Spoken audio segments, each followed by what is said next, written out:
Hello,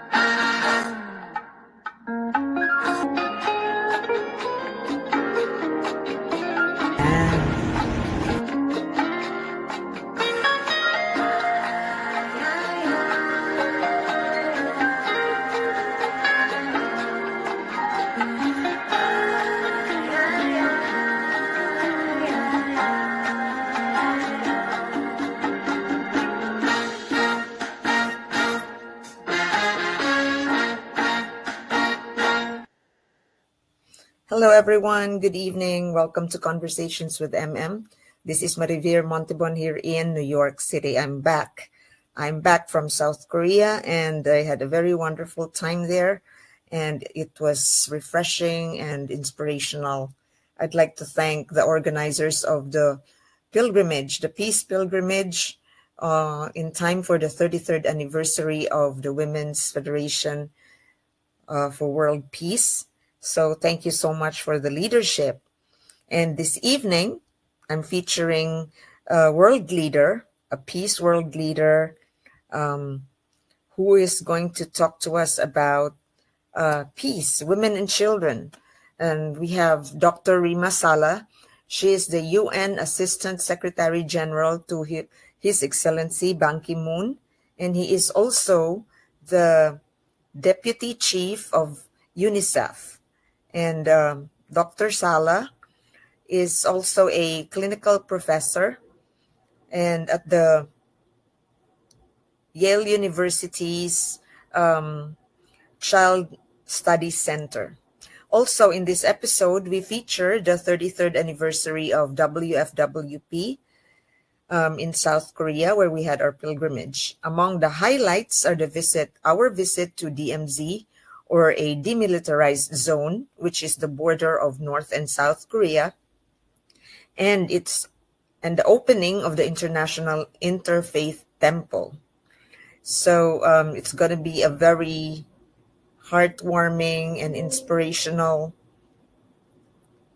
episode today, ladies and gentlemen. And let's start with this conversation with Dr. Rima Salah. Dr. Rima Salah, thank you so much for your time with me. And so I would like to begin my question on, you said that transformation begins early in our life. So tell us about the project at the Yale University. Yes, thank you so much. It's my pleasure to be with you here today in this wonderful environment of peace that we saw this morning.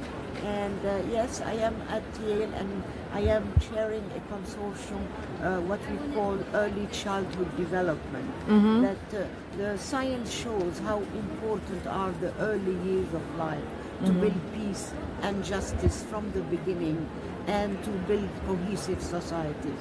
It is so the role of parents, or what we also caregivers, is so important that they have to be also trained, you know. And that's why we have this consortium, and particularly we are dealing with children that are in situations of war and conflict and of course poverty. So you have a curriculum for it, Doctor? Again? Curriculum. Do you have a curriculum for it? Yeah, is it a structured learning?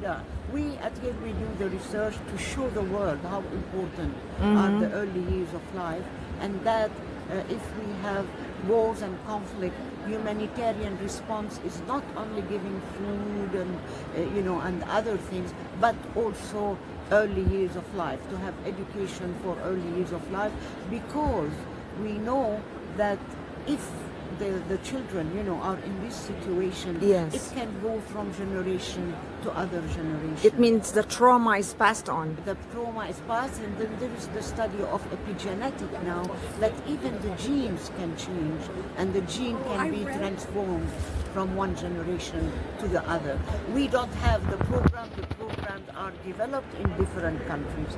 So I we see. have it's not the country, the programs in the countries are supervised by local non-governmental organizations. Are you using the UNICEF to spread this curriculum? Yeah. So UNICEF is part. UNICEF is part of the consortium. In fact, the consortium was launched in UNICEF, more than now 15 years ago. How nice. And, it was launched in UNICEF. And how did we get this idea? Yes, example? tell us. To tell you that the program started in Turkey. I see. Family in Turkey, contributed to this and opened early, center for early years of life. And they contacted Yale to study what they did. I see. To follow up on this. So ASHA, we call it, and it is so ASHA, for example, UNICEF and Yale, and also a very important organization is the Early Years of Life in Northern Ireland, because they had the experience of bringing also children, what they called at the time the Catholics and the Protestant children, when there was when the trouble was there. I see. Yeah. So it is the example of those organizations that we are following. What Yale is doing is to reinforce this with knowledge and research, and to show the world that peace would start in the beginning. So how about, like, yes, we start with the children, but you have to educate the parents of the children too. Yeah, that's very important. So you have a program for the parents? Yeah, we have a program for, the countries have, programs for the parents. Even during hard conditions, you have to meet with the parents, because, as I said yesterday in my presentation, when we have war and conflict, everything is destroyed, and all the systems are destroyed. Right. It's oh my goodness. Only the family, if the family stays, that takes care of all this. Of each other. Of each other and of the child, and particularly the mother. Right. In your many years at the UNICEF, Doc, what is the most difficult situation that you had to deal with? Yeah, I worked in UNICEF for many years, and I worked in Vietnam, I worked in Africa, I worked, of course, in headquarters in New York. But the very difficult situation when I was in West Africa was really the situation of child soldiers. Oh, really? Yes. So, at that time, when I was in West Africa, there were many wars, internal wars and conflicts. So the role of UNICEF was to demobilize child soldiers. Oh. So I used to go myself to camps where the rebels are, for example, in Liberia, for example, in Congo, and I go there and they put their arms in front of me, and I had nothing else except UNICEF badge. So that's why I felt the strength of the United Nations, the strength of UNICEF, and I could tell them, give me the children.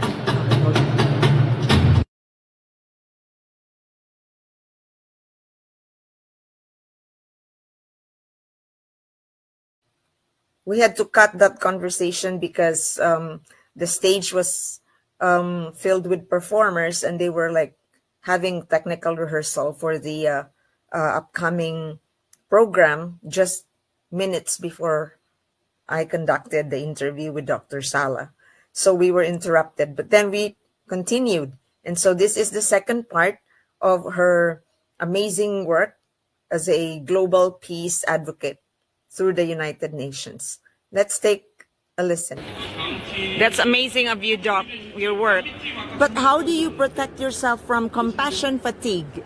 Do you ever experience that? Like it gets to be tiresome to help the others. Yeah, sometimes of course you are tired, and it is what you see makes you, feel, of course, that the world is really have problems. How can we solve the problem, especially the problem of wars and conflict? Of course, my faith. My faith in God and the support of my family. They keep you strong. Yeah, it makes me strong, and to know that I am going there, that I'm in these countries for a mission, and I have to complete my mission, and I believe in it. I believe that every child in the world should live you know, with their family, and not to be, you know, abducted, or especially children that are abducted from the young age, and they are child soldiers. And do you know child soldiers, what do they go through at this age? Trauma. To go and kill, the trauma they go through this. So with UNICEF we used to demobilize the children, put them in a center for a few months until we found their parents. I see. Yes. Oh, that's very heartbreaking for you. It is very heartbreaking, but we could do it. And it is heartbreaking when you go to those camps, for example, and they tell you we have no children. How do you convince them to give you? So you have to talk with them with humanity. You talk to them with humanity, and you tell them, you are fathers, you are grandfathers, you are brothers. Would you accept to have your son or your daughter in those camps? They say no. Then please give me the children. Yeah. So you have to appeal to them, and for example, it's not only the boys, especially the situation of girls. Yes. Was very difficult. They're kind of more vulnerable, right? The girls. Yeah, the girls are more vulnerable, and of course, when they go back to their villages and all this, they're not accepted. They're not more accepted. Sad. So it's very difficult. I went to even northern Uganda and all those places. I went at the time, I was in headquarters, and I went with the minister from France. And we appealed, you know, to all the rebel groups and all this. My goodness. So, Doc, I understand that you were born in Palestine. What is your sentiment? I know this is a painful question about the situation right now in Gaza, and how do you propose to end the war there? Yeah. Of course, the situation in Gaza is heartbreaking. Yes. It's devastating to see children in the rubble or under the rubble, you know, rubble, you know, under the rubble. It is very difficult, and many thousands of children have been killed, and including women and mothers have been killed. Of course, justice, we need peace, but we cannot have peace without justice. Yes. And so we have to find a solution to particularly the Palestinians that are still living in refugee camps. If you were to talk to Netanyahu, what are you going to tell him? I want to tell him that we can live together. We can live together.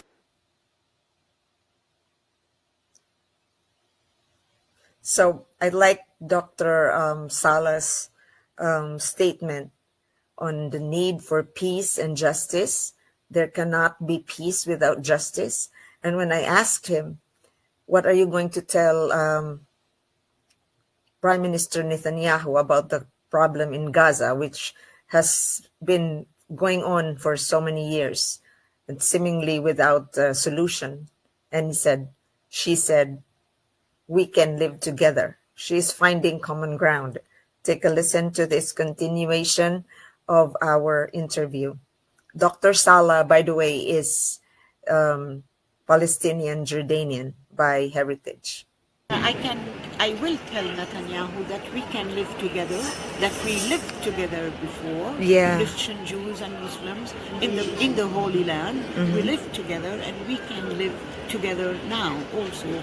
And of course, every person, every human being, and every child should have justice. Thank you so much, Doc. And how do you, for your own experience, how do you develop women leaders? Yes, of course. Share us as a wrap up in this conversation. Yes, and of course, and we know that, as I said also yesterday, that women are very important in building peace, because they start building peace in their community, first in their home and then in their community.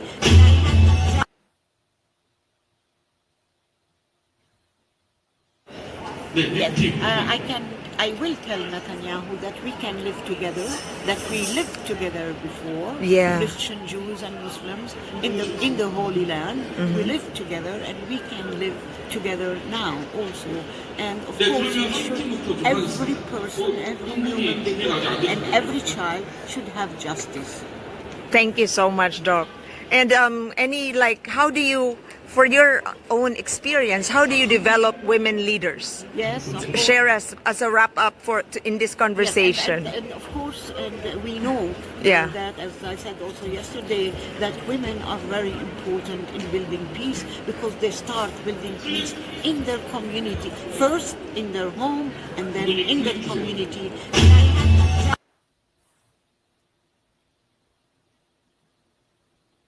Okay, let's. In your experience, how do you develop women leaders? It's very important. We have programs in many countries.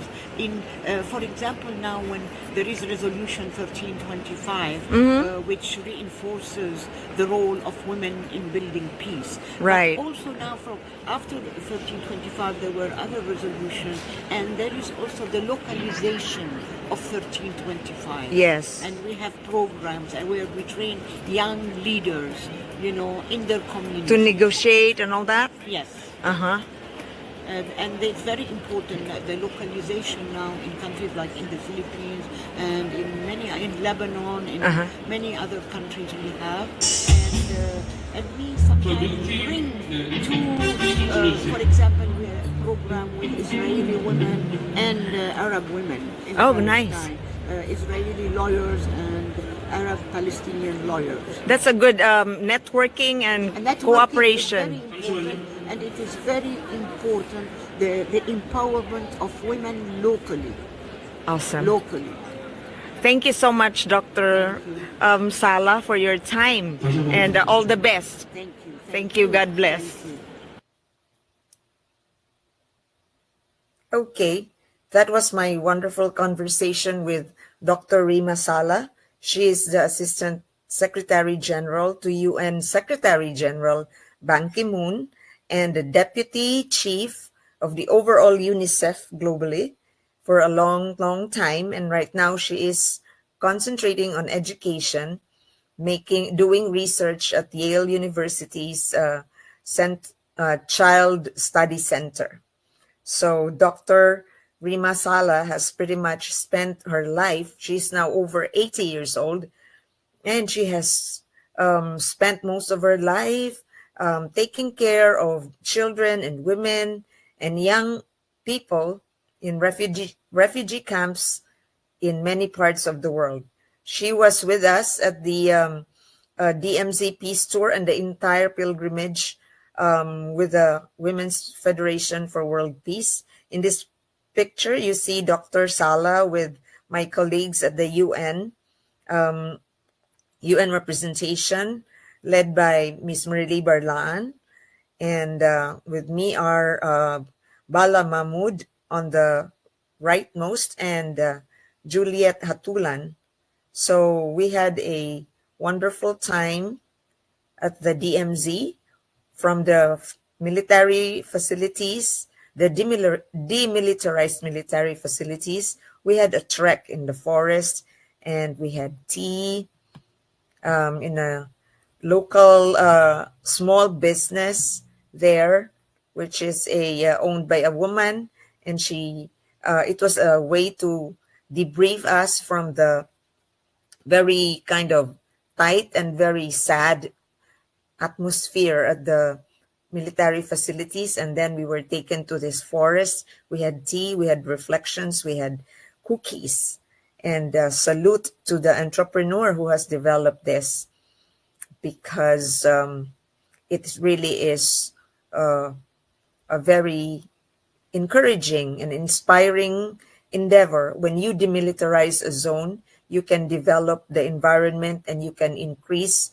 the economic situation of the locals. So it's amazing. It's a very amazing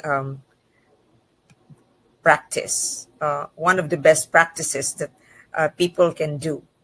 And so here's also Dr. Salah talking to women leaders of WFWP, having a very engaging conversation about peace. And finally, that's me and her doing some selfie. Okay, and so now I'd like to show you our video of the entire pilgrimage. But before that, I'd like to thank the organizers, WFWP USA, led by Kaylee Moffitt, and then Katerina Connelly, Carrie, Grace, and Yumi. They're the power women who took care of us. Very nice, very smooth, seamless, and very well thought of. Talagang anticipatory, and we felt very pampered actually. So thank you so much for your leadership, and also the women leaders in Korea. They were amazing. So shout out. Iba talaga ang babae pag mag-lead. It's holistic. So now let me show this to you.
Three.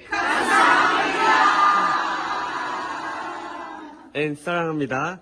1, 2, 3.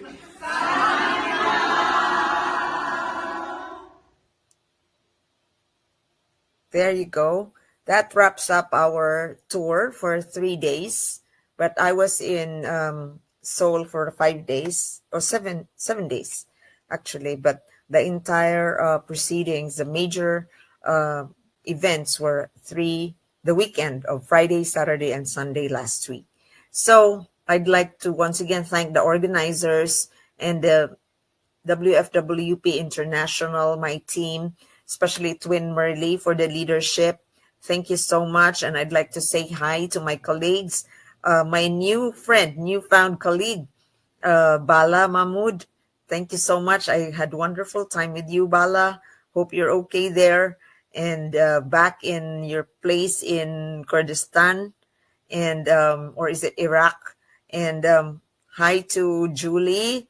Hi to Dr. Elaine Doval.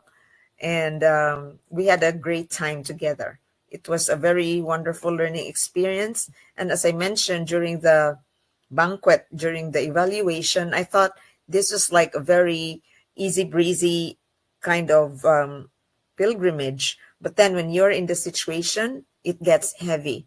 Because like we were ushered into the DMZ, and the process was very strict and very quiet and respectful. Going to the demilitarized zone. So we were very strictly told on what to do, the protocols and all that, and which area can we take pictures and all that. So kudos to the leadership of Katarina, Yumi, and Grace, and Carrie. They were so gentle but very firm in guiding us. So thank you very much. And here's a photo I'd like to share in the exhibit. This little child who survived the war during the war that divided the Koreas into two, North and South. And so, the impact of wars is lifelong and generational too. So I'm glad that WFWP, particularly Dr. Salah, was very emphatic when she said we have to stop war, and particularly calling out her own birthplace, the situation in her own birthplace, calling out Prime Minister Netanyahu that people can coexist. They should find common ground. And so that is a starting point. So I love that very much in our conversation. And also during the pilgrimage, as mentioned, we went to the tea house, and it's actually a commercial place already. You can do your events there. You can do seminars or yoga classes or whatever it is, because it's in a forest. And so it's relaxing and it's good for writing workshops or whatever conference you have.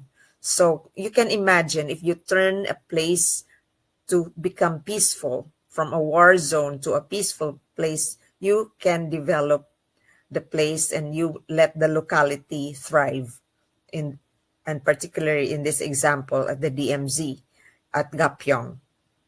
Okay, so there's a lot of things I'd like to share, but I will have that in an article. So once again, I'd like to thank everyone for watching Conversations with MM.